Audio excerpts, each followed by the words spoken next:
Another thing I want to do, just to break it down from a long-term perspective.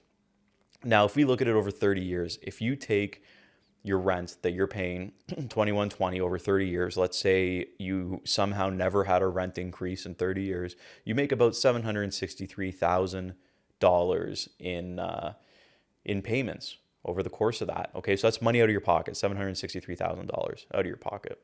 Now, in 30 years, if you bought that condo for $438,000, say in 30 years you lose $38,000 of it. It's for some reason, for the first time in the history of Canadian real estate, the average price actually went down over 30 years, and your condo is now worth $400,000.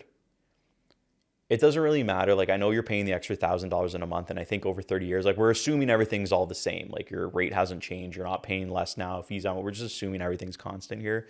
You know, it might cost you more every month to float that, but at the end of it, you got to kind of look at it as the investment, because at the end, even if your condo average price goes down to that $400,000, you still now have an asset that's worth $400,000 that you can cash out on. You can use towards your retirement. I mean, you can sell it, you can buy a boat, whatever you want to do with it, but you have the money there. Whereas if you rent, it is money gone out of the window. And I do think that right now, with the average price of $438,000, I mean, man, it's cheap to get in there. It's $438,000. What's 5% of $438,000? You guys are gonna put me on the spot. I'm putting myself on the spot here. $438,000, 5% down. We're what, 21.5? We're almost what, about 22,000?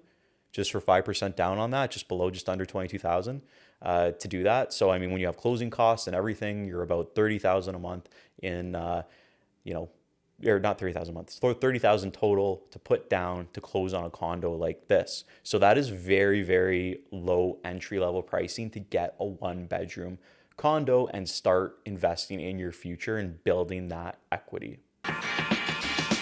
Taking